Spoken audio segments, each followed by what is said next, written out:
Hello friends, स्वागत है आप सभी का ऑर्गेनिक विद आशीष सर में।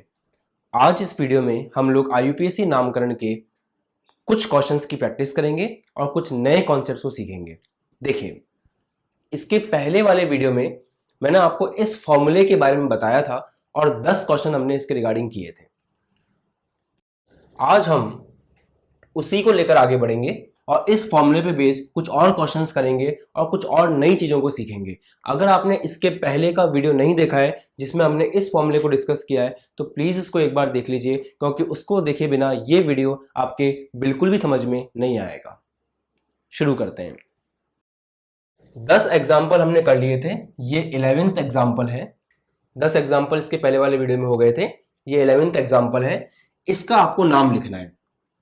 सबसे पहला स्टेप होता है कि आपको जिस भी कार्बनिक यौगिक का नाम लिखना है, सबसे पहले उसमें सबसे लंबी कार्बन श्रृंखला को चिन्हित करना होता है। तो ये सबसे लंबी कार्बन श्रृंखला है, बाकी ये क्लोरीन है, ये क्लोरीन है। ये जो कार्बन श्रृंखला है, इस कार्बन श्रृंखला को चिन्हित करने के बाद आपको यहाँ पे नामांकन करना है। और नामांकन आपको इस प्रकार करना होता है कि प्रतिस्थापी को कम से कम नंबर मिले। प्रतिस्थापी कौन होता है? ये Cl, Br, I, F, इनको हम बोलते हैं प्रतिस्थापी। तो यहाँ पे आपको नंबरिंग, नामांकन इस तरह से करना है कि प्रतिस्थापी को कम से कम नंबर मिले। तो देखिए, अगर मैं इधर से नंबरिंग करता हूं तो 1 2 3 4 प्रतिस्थापी आएंगे 3 पे और 4 पे। मैं इधर से नंबरिंग करता हूं तो 1 2 3 4 प्रतिस्थापी आएंगे 1 पे और 2 पे। इसका मतलब मेरा ये वाला अंदाज सही है, 1 2 3 4। तो ये हमने नंबरिंग कर दी। नंबरिंग करने के बाद हमारा उत्तरदायित्व होता है कि हम इस फॉर्मूले को अप्लाई करें। ये फॉर्मूला जादुई फॉर्मूला है जिससे आप किसी भी ऑर्गेनिक कंपाउंड का नेम लिख सकते हो। इस फॉर्मूले में सबसे पहले लिखा हुआ है कि आपको Cl, Br, IF, जिनको हम प्रतिस्थापी बोलते हैं, इनको मेंशन करना है। तो यहां पे क्या Cl, Br जैसा कुछ है? आंसर इज बिल्कुल है। कौन है? 2 Cl है। दोस्तों, जब एक ही चीज 2 बार आती है तो हम लोग डाई वर्ड काम में लेते हैं। एक ही चीज जब 3 बार आती है तो हम ट्राई वर्ड काम में लेते हैं। एक ही चीज जब 4 बार आती है तो हम टेट्रा वर्ड काम में लेते हैं। तो अगर एक ही सेम चीज 2 बार आ जाए तो आप डाई वर्ड काम में लेंगे, और सेम ही चीज अगर 3 बार आ जाए तो आप ट्राई वर्ड काम में लेंगे, और सेम चीज अगर 4 बार आ जाए तो आप टेट्रा काम में लेंगे। ट्राई मतलब इंग्लिश में TRI, टेट्रा मतलब TETRA। तो अगर सेम सेम चीज 2 बार आ जाए, जैसे यहां पर सेम चीज है क्लोरीन, यहां पे भी है क्लोरीन, ये 2 बार आ गया है, तो यहां पे हम क्या चीज काम में लेंगे? डाई वर्ड काम में लेंगे। ठीक है दोस्तों, अब ये जो 2 Cl है ये सबसे पहले लिखा जाएगा। ये जो 2 Cl हैं ये सबसे पहले लिखे जाएंगे। तो सबसे पहले लिखे जाने पर हमें ये बताना पड़ेगा कि Cl कहां पर है। देखिए, पहला वाला Cl है फर्स्ट कार्बन पे, दूसरा वाला Cl है सेकंड कार्बन पे। तो आप लिखेंगे कि पहले वाला Cl है फर्स्ट कार्बन पे, दूसरा वाला Cl है सेकंड कार्बन पे। अब देखने में ये 12 लग रहा है, तो ये 12 नहीं लगे और 1 और 2 लगे, इसलिए हम बीच में कॉमा लगाएंगे। तो पहला वाला Cl फर्स्ट पर है, दूसरा वाला Cl सेकंड पर है, दोनों Cl है सेम है, इसलिए हम डाई काम में लेंगे, और ये हो जाएगा 1 2 डाई। Cl के लिए क्या लिखते हो आप? Cl के लिए मैंने पढ़ाया आपको लास्ट लेक्चर में कि Cl के लिए आपको क्लोरो लिखना है, तो ये हो जाएगा 1 2 डाई क्लोरो। ठीक है, 1 2 डाई क्लोरो। देखो, अंकों के बीच में कॉमा आता है, अंक और शब्द के बीच में डैश आता है। फिर से, अंकों के बीच में कॉमा आता है, अंक और शब्द के बीच में डैश आता है। तो हमने 1 डिग्री पूर्वक में लिख लिया। उसके बाद रिंग बन रही है क्या? इस कार्बन श्रृंखला में कोई भी रिंग नहीं बन रही है, ये बंद नहीं हो रहा है, आगे बढ़ी है। मुख्य कार्बन श्रृंखला कितने कार्बन है? 1 2 3 4। आपको इसके पहले वाले वीडियो से याद कर लेना था कि एक कार्बन के लिए मैथ लिखते हैं, 2 के लिए एथ लिखते हैं, 3 के लिए प्रॉप लिखते हैं, 4 के लिए ब्यूट लिखते हैं। तो यहां पे कितने कार्बन है? 4, तो आप लिखेंगे ब्यूट। उसके बाद कार्बन कार्बन में सिंगल बॉन्ड है, डबल बॉन्ड है, ट्रिपल बॉन्ड है। आप देखो यहाँ पे कार्बन कार्बन में सब में सिंगल बॉन्ड है। सिंगल बॉन्ड के लिए आप क्या लिखते हो? एन लिखते हो।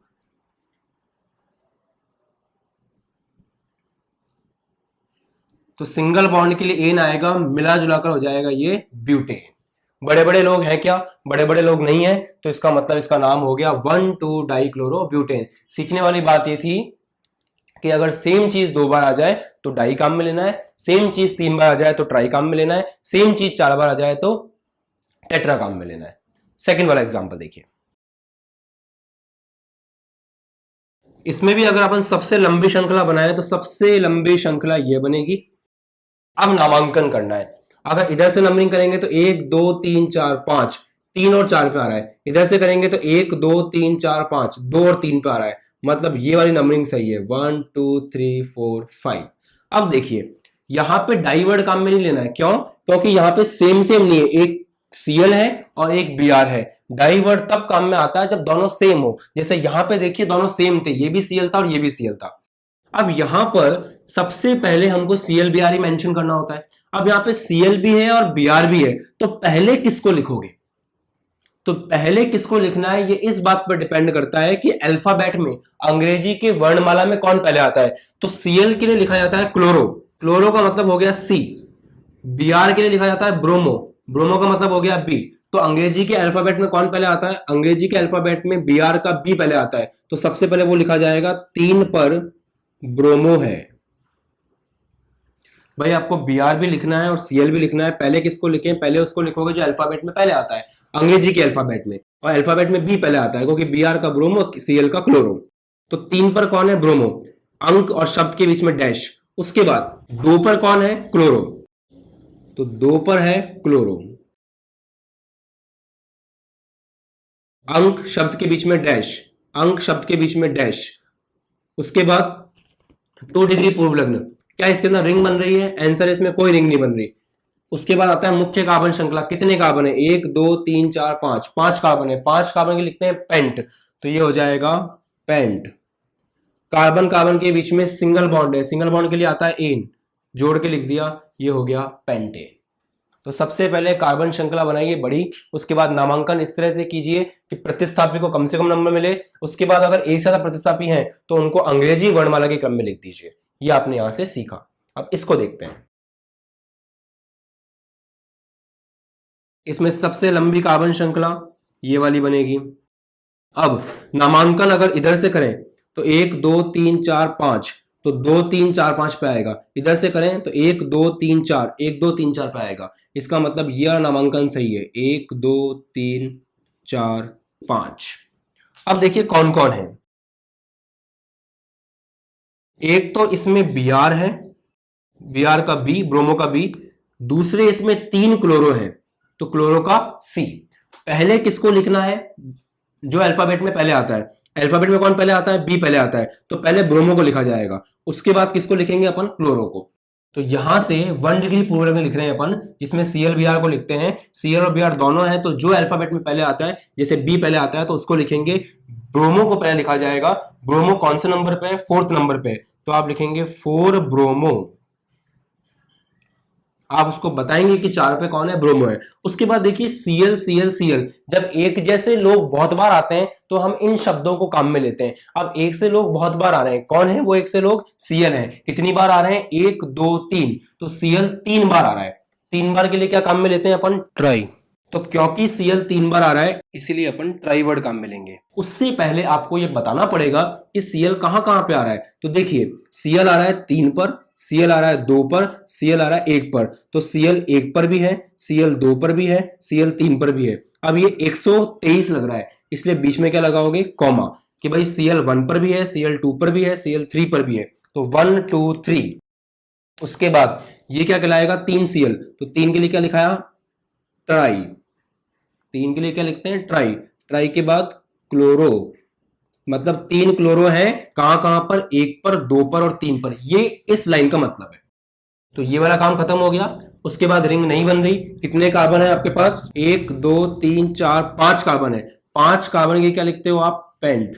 तो 5 कार्बन के लिए आपने लिखा पेंट। उसके बाद क्या? कार्बन कार्बन के बीच में सिंगल बॉन्ड है। Answer is yes, carbon carbon के बीच में सिंगल बॉन्ड है, तो क्या लिखोगे? पेंटेन। ये इसका नाम होगा। सिंपल था। आपको क्या करना था? सबसे पहले आपको देखना था कि सीएल भी ऐसा कुछ है। उसके बाद अगर सीएल भी है, बीआर भी है, तो अल्फाबेट में जो पहले आता है उसको पहले लिखना है। अगर सीएल या बीआर में से कोई भी एक से ज्यादा है तो डाई ट्राई टेट्रा ऐसे वर्ड आपको काम में लेने हैं। ये था आपका ये 11th एग्जाम्पल, फिर ये 12th, फिर ये 13th। अब करते हैं 14th एग्जाम्पल। देखिए वही काम, सबसे पहले आप सबसे लंबी श्रृंखला सेलेक्ट कर लीजिए। नामांकन तो आप सीख गए होंगे, इधर से करेंगे तो ज्यादा नंबर मिलेगा, इधर से करते हैं कम नंबर मिलेगा। 1 2 3 4 5। अब ये चारों अलग अलग है। देखो आई के लिए अंग्रेजी का आइडो, एफ के लिए फ्लोरो, बी के लिए ब्रोमो, एफ के लिए फ्लोरो। समझिएगा दोस्तों, सबसे पहले अल्फाबेट में कौन आता है? तो A B C D E F G H I, सबसे पहले बी आता है। तो सबसे पहले बी को लिखेंगे, क्योंकि इनको पहले लिखते हैं अपन। तो सबसे पहले बी को लिखेंगे। बी ब्रोमो कहां पर है? दूसरे कार्बन पे। तो आप ऐसे लिखोगे 2 पर ब्रोमो है। ये ब्रोमीन का काम खत्म। उसके बाद A B C D E F, F आ गया, फ्लोरो को लिखना है। क्या फ्लोरीन एक है कि दो है? देखो फ्लोरीन दो है, एक फ्लोरीन यहां पर है, एक फ्लोरीन यहां पर है। तो एक फ्लोरीन जो है वो पहले नंबर पर है, दूसरी फ्लोरीन जो है वो तीसरे नंबर पे है। और फ्लोरीन फ्लोरीन दो बार आ गई, एक जैसी चीज दो बार आ गई, तो कौन सा शब्द काम में लेना है? डाई। तो ये हो जाएगा 1,3 डाई। फ्लोरीन के लिए लिखते हैं फ्लोरो। तो अभी तक अपन ने उसको ये बता दिया कि भाई सेकंड नंबर पे ब्रोमो है, फर्स्ट नंबर पे और थर्ड नंबर पे दो फ्लोरो है। उसके बाद आपका आएगा आई। तो आई कौन से नंबर पे? चौथे नंबर पे। तो 4 आइडो, कि चौथे नंबर पे आइडो है। आप इस बात को बता दीजिए।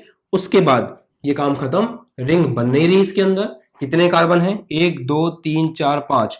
5 कार्बन के लिखते हैं पेंट, मैथ है तो प्रोप ब्यूट पेंट। उसके बाद कार्बन कार्बन के बीच में सिंगल बॉन्ड है, सिंगल बॉन्ड लिख दिया, तो ये क्या बन गया? पेंटे। इस तरह से आपने नाम लिखा 2 ब्रोमो 1,3 डाइफ्लोरो 4 आइडो पेंटे। इन 3-4 एग्जाम्पल से मैंने आपको ये सिखाया है अभी तक कि अगर एक से ज्यादा प्रतिस्थापी हो तो कैसे लिखते हैं, और अगर एक ही प्रतिस्थापी एक से ज्यादा बार आ रहा हो तो कैसे लिखते हैं। अल्फाबेटिकल ऑर्डर में लिखोगे, अगर एक से ज्यादा है तो अलग अलग, और सेम है तो डाइवर्ड काम में लोगे और बताओगे कहां कहां पर है, कि फर्स्ट पर था, सेकंड पर था, थर्ड पर था। तो मैंने बताया कि 1 2 3 बीच में कॉमा लगा, नहीं तो ये 123 लगेगा। ठीक है यहां तक। अब 15th एग्जाम्पल पे आते हैं। ये 3 एग्जाम्पल भी आपको कुछ नया सिखाएंगे। देखिए सबसे लंबी कार्बन श्रृंखला बनानी है, 1 2 3 4 5 6, ये हो गई सबसे लंबी कार्बन श्रृंखला। अब इस कार्बन श्रृंखला में नामांकन अगर अपन इधर से करें तो 1 2 3 4 चौथे नंबर पे आएगा, इधर से करें तो 1 2 3, तो 1 2 3 4 5 6, ये नामांकन बिल्कुल सही है। बट यहां पर एक कंफ्यूजन है कि ये आफत क्या है। ये आफत CH3 है, और ये आफत कहां से आई? दोस्तों अब मैं आपको मिलवाने जा रहा हूं नए प्रतिस्थापी से, जो कि इस तरह के होते हैं CH3। देखिए अगर CH4 हो तो CH4 का नाम होता है, ये कुछ है नहीं, ये कुछ है नहीं, एक carbon meth plus ane methane, हमने सीखा था लास्ट लेक्चर में। तो इसको हम बोलते हैं मेथेन। अगर CH4 में से मैं एक हाइड्रोजन निकाल लूं तो क्या बन जाएगा? CH3। अगर CH4 में से मैं एक हाइड्रोजन निकाल लूं तो क्या बन जाएगा? CH3। और उस CH3 का एक बंद फ्री होगा, और यही CH3 आकर के यहां पे लगा है। तो CH3 का जन्म कहां से हुआ? CH3 का जन्म हुआ है CH4 से, जब उसमें से हमने क्या निकाला? एक हाइड्रोजन को बाहर निकाला। CH4 का नाम क्या है? मेथेन। अगर उसमें से एक हाइड्रोजन बाहर निकलती है तो दोस्तों उसका नाम हो जाता है मैथिल। बस ये बात आपको ध्यान रखनी है। अगर CH4 में से एक हाइड्रोजन बाहर निकाल दें तो उसका नाम क्या हो जाता है? मैथिल। और वो क्या बन जाता है? वो बन जाता है एक प्रतिस्थापी। अब ये एक प्रतिस्थापी है, मतलब अब इस कैटेगरी में आपको एक और नया बंदा मिल गया, CH3। तो अगर CH4 का H निकाल लिया जाए तो बचता है CH3, और वो CH3 कहीं जाके लगता है तो वो क्या बनता है? प्रतिस्थापी। और मिथेन नाम था उसका, हो गया मैथिल। अभी एक और एग्जांपल देखो, जैसे ये है आपके पास CH3 तो CH3 नाम लिखना सीखिए। ये कुछ है नहीं, ऐसा कुछ है नहीं, दो कार्बन है, एथ प्लस सिंगल बॉन्ड है एन, तो इसका नाम लिखना मैंने आपको सिखाया था कि ये है हमारा एथेन। अब अगर इसमें से मैं एक हाइड्रोजन निकाल लूं तो क्या बन जाएगा? इसमें से अगर एक हाइड्रोजन निकालूं तो ये बन जाएगा CH3। यहां से एक हाइड्रोजन मैंने बाहर निकाल ली, CH2 बचा और ये बॉन्ड फ्री हो गया। तो अब ये जाकर के ये वाला ग्रुप कहीं पे लग सकता है। भाई CH3 में तो दोनों कार्बन के चार चार बंद बने हुए हैं। मैंने एक हाइड्रोजन बाहर निकाल लिया तो एक हाइड्रोजन यहां से हट गया, क्या बना ये CH3 और एक कार्बन का एक बंद क्या हो गया, फ्री हो गया। अब ये कहीं भी जाके लग सकता है और जहां भी जाके लगेगा वहां क्या कहलाएगा, ये प्रतिस्थापी। नाम लिखना, जैसे यहां देखा आपने मिथेन का हो गया था मैथिल, वैसे एथेन का क्या हो जाएगा, एथिल। तो ये आपका है एथिल, मतलब वाइल लग जाता है लास्ट में, इल लग जाता है, इल। मिथेन का मैथिल, एथिल, इथेन का एथिल। अगर ये ऐसा होता CH3 CH2 CH3, तो CH3 CH2 CH3 क्या है, ऐसा कुछ है नहीं, ऐसा कुछ है नहीं। तीन कार्बन को बोलते हैं प्रोप, सिंगल बॉन्ड है। लास्ट लेक्चर में सीखा था, ये क्या बन गया, प्रोपेन। अब इसमें से दोस्तों एक हाइड्रोजन बाहर निकाल लो, एक हाइड्रोजन इसमें से बाहर निकाल दी तो क्या होगा, CH3 CH2 CH2। यहां से मैंने एक हाइड्रोजन बाहर निकाल दी। अब ये भी कहीं पे जाके लग सकता है, तो ये भी क्या बन गया आपका, प्रतिस्थापी। इस प्रतिस्थापी का जन्म किससे हुआ है, प्रोपेन से, तो ये बन जाएगा प्रोपिल। ठीक है, ये एथिल थोड़ा सा कट गया था फ्रेम में, वापस देख लो। CH3 का नाम क्या है, इथेन है। अगर उसमें से एक हाइड्रोजन आपने बाहर निकाल दिया तो एक हाइड्रोजन यहां से बाहर निकल गया, CH3 इसको हम बोलते हैं एथिल, इथेन से बना एथिल। ठीक, इधर ये क्या है, प्रोपेन, तीन कार्बन CH3 इसमें से अगर एक हाइड्रोजन बाहर निकाल दी तो ये भी क्या बन गया, प्रतिस्थापी, कहीं पे जाके लग सकता है और इसको अपन क्या बोलेंगे, प्रोपिल। प्रोपेन से बना प्रोपिल। तो मिथेन का हो जाता है मिथाइल अगर एक हाइड्रोजन निकाल दो, इथेन का हो जाता है एथिल अगर एक हाइड्रोजन निकाल दो, प्रोपेन का हो जाता है प्रोपिल अगर एक हाइड्रोजन निकाल दो। इस बात को दिमाग में फिट कर लीजिए। अब इस बात का यहां पे यूज करते हैं अपन। तो इसका मतलब इस CH3 का नाम मिल गया आपको, क्या नाम है CH3 का, मैथिल। मिथेन से बना मैथिल, याद रखना फिर से।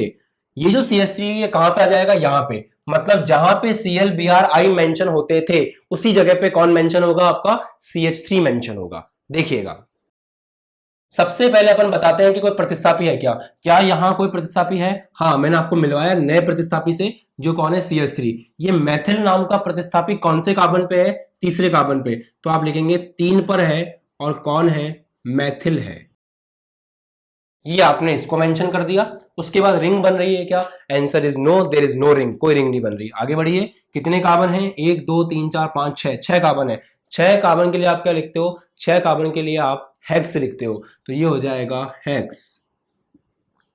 कार्बन कार्बन के बीच में कैसे बंद है, मुख्य श्रृंखला में, तो मुख्य श्रृंखला में कार्बन कार्बन के बीच में एकल बंद है, तो ये हो जाएगा हेक्सेन। तो इसका नाम क्या हो गया, 3 मैथिल हेक्सेन।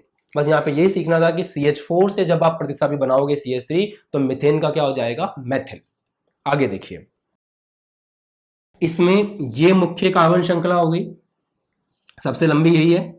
अब इसमें देखा जाए तो ये प्रतिस्थापी है, कहां से आ रहा है, कौन से नंबर पे आ रहा है, इधर से करेंगे तो 1 2 3 4, इधर से करेंगे तो भी 1 2 3 4, दोनों तरफ सेम पड़ रहा है।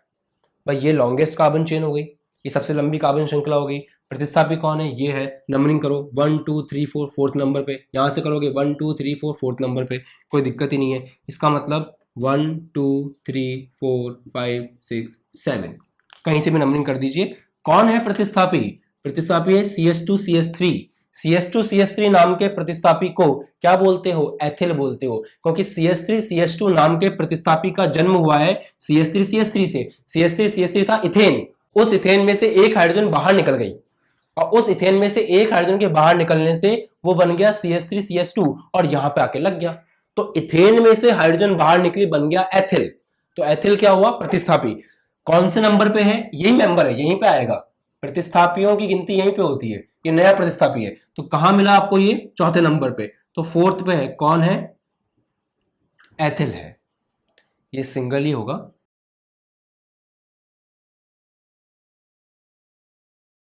इंग्लिश में ऐसे लिखते हैं इसको, इथाइल। तो फोर्थ पे कौन है, फोर्थ पे एथिल है। उसके बाद ये काम खत्म हो गया, प्रतिस्थापी लिख लिया आपने। रिंग बन रही है क्या, रिंग नहीं बन रही है। कितने कार्बन है, 7 कार्बन है। 7 कार्बन के लिए लिखते हैं हेप्ट। बच्चों ये तो आपको याद करना पड़ेगा कि meth, eth, prop, but, pent, hex, hept, oct, non, dec, ये अच्छे से याद होना चाहिए। तो 7वें नंबर पे आ रहा है, 7 के लिए लिखते हैं हेप्ट। उसके बाद सिंगल बॉन्ड है कार्बन कार्बन के बीच में, तो ये बन जाएगा हेप्टेन।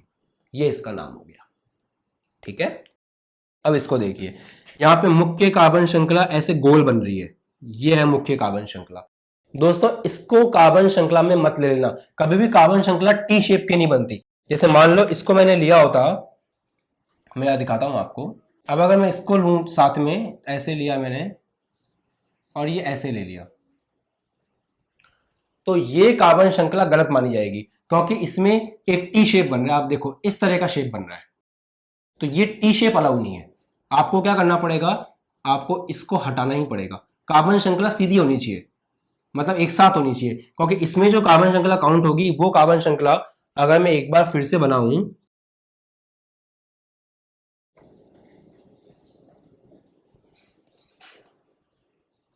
तो वो ये वाली कार्बन श्रृंखला है। अब अगर आप इसको भी काउंट करोगे तो ऐसे टी बन जाएगा, देख रहे हो इस शेप में टी बन रहा है, तो टी वाली कार्बन श्रृंखला अलाउ नहीं होती है। तो इसलिए कार्बन श्रृंखला सिर्फ यहां तक जाएगी और लॉन्गेस्ट कार्बन की बन चुकी है। अब इसमें आपको नामांकन करना है, तो नामांकन कैसे करोगे, प्रतिस्थापी कौन है, प्रतिस्थापी है CH3, ये प्रतिस्थापी कौन से कार्बन पे आ रहा है, इस कार्बन पे आ रहा है, तो इसको नंबर 1 दोगे आप, क्योंकि प्रतिस्थापी को कम से कम नंबर मिलना चाहिए। अब आप कहीं से भी चलो, कोई दिक्कत नहीं, 1 2 3 4 5, ये 5 कार्बन की रिंग है। अब देखिए क्या ClBr IF CH3 ऐसा कुछ है, बिल्कुल है। कौन है, CH3 है। कौन से नंबर पे, फर्स्ट पे। CH3 के लिए क्या लिखते हो, मैथिल लिखते हो, तो फर्स्ट नंबर पे कौन आ गया, मैथिल आ गया। ये आपका हो गया प्रतिस्थापी। क्या रिंग बन रही है, आंसर इज यस, रिंग बन रही है। रिंग बनती है तो कौन सा वर्ड काम में लेते हैं, साइक्लो, तो 1 मेथिल साइक्लो। अब देखो दोस्तों, अगर आप लोगों को ये फॉर्मूला पता नहीं होता तो आप लोग डायरेक्ट करते, डायरेक्ट करने में आपसे गलती होती है, आप रिंग को मिस कर जाते, और साइक्लो वर्ड अगर आप नहीं लिखते तो पूरा क्वेश्चन गलत हो जाता। इसलिए मैंने ये फॉर्मूला बनाया है, क्योंकि वैसे भी आपको बहुत दिमाग लगाना पड़ता है कि भाई हम नामांकन कैसे करें, रिंग कौन सी लेवें, उसके बाद भी अगर आपको लिखने में और दिमाग लगाना पड़े तो गलतियों के चांस बढ़ जाएंगे। इसलिए सिर्फ नामांकन में दिमाग लगाइए, प्रतिस्थापी को पहचानने में दिमाग लगाइए, अंकित करने में दिमाग लगाइए, उसके बाद सिंपल फॉर्मूला लगाइए। अगर आपने सिंपल फॉर्मूला लगाया हो तो अब गलती नहीं होगी, क्योंकि फॉर्मूले में सीक्वेंस है।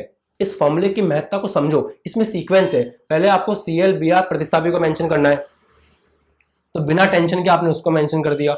फिर आगे देखना है कि रिंग है क्या, रिंग है तो साइक्लो लिखना है, इसमें रिंग थी साइक्लो लिखना था। अगर इस तरह से फॉर्मूले को फॉलो करोगे तो साइक्लो वाली गलती नहीं होगी। अब डायरेक्ट करोगे तो गलती कर दोगे, हो सकता है आप भूल जाओगे साइक्लो को लिखना, और साइक्लो लिखना भूल गए तो बिल्कुल नंबर कट जाएंगे, 0 मिलेगा आपको एकदम। इसलिए ये फॉर्मूला इंपॉर्टेंट है। उसके बाद मुख्य कार्बन श्रृंखला ये लाल वाली है, इसके अंदर कितने कार्बन है, 1 2 3 4 5, 5 के लिए क्या लिखते हो, पेंट। मुख्य कार्बन श्रृंखला में सारे बॉन्ड सिंगल है, आप क्या लिखोगे, ane, pent plus ane, pentane, तो इसका नाम हो गया 1 मेथिल साइक्लो पेंटेन। इस तरह से आपको मैंने सिखाई 2-3 बातें, मैं फिर से रिवाइज कर देता हूं। 2-3 बातें क्या हैं, वो 2-3 बातें ये हैं कि 1,2 डाइक्लोरोब्यूटेन, इसमें आपने सीखा कि डाई वर्ड तब काम में लेते हैं जब एक जैसे लोग 2 बार आते हैं। इसमें आपने सीखा कि अगर अलग अलग प्रतिस्थापी आ रहे हैं तो ऐसे में जो अल्फाबेट में पहले आता है उसको पहले लिखोगे, जो अल्फाबेट में पहले आता है वो पहले लिखे जाएंगे, और जो भी 2 बार या 3 बार आ रहा है, 2 बार के लिए डाई लिखोगे, 3 बार के लिए ट्राई लिखोगे। जो भी 2-3 बार आ रहा है उसके कौन से नंबर पे आ रहा है वो बताना बहुत जरूरी होता है, और नंबर के बीच में कॉमा आता है, नंबर और शब्द के बीच में डैश आता है, ये आपने सीखा। इन एग्जांपल्स में आपने सीखा कि कभी कभी कार्बन के जो समूह होते हैं वो भी प्रतिस्थापी के रूप में लगते हैं। अगर कार्बन है CH4 मीथेन, उसमें से एक हाइड्रोजन निकाल दो तो उससे एक नए प्रतिस्थापी का जन्म होता है, जो प्रतिस्थापी कहीं पे जाके मुख्य श्रृंखला में लग सकता है, और उस प्रतिस्थापी का नाम मीथेन से बनता है मैथिल, ऐसे ही इथेन से बनता है एथिल, ऐसे प्रोपेन से बनता है प्रोपिल, और उनका नाम लिखना मैंने आपको सिखाया, और यहां आके मैंने आपको बताया कि इस फॉर्मूले की इंपॉर्टेंस क्या है। अब हम क्या करेंगे नेक्स्ट वीडियो में, हम लोग इनके बारे में बात करेंगे। हम लोग क्रियात्मक समूह से जुड़े हुए क्वेश्चंस करेंगे और क्रियात्मक समूह से जुड़ी हुई बातों को डिस्कस करेंगे, वो IUPAC का अगला पार्ट। तो यहां तक के डाउट्स आपके क्लियर हो चुके हैं ऐसा मैं मान रहा हूं, और अगर कोई भी समस्या आपको हो तो आप मुझे व्हाट्सएप नंबर पे या फिर कमेंट सेक्शन में डिस्कस कर सकते हैं, बट ये इंपॉर्टेंट है, इसको छोड़ना नहीं है। So guys, thanks for watching, please subscribe the channel and press the bell icon for daily notifications. Thank you.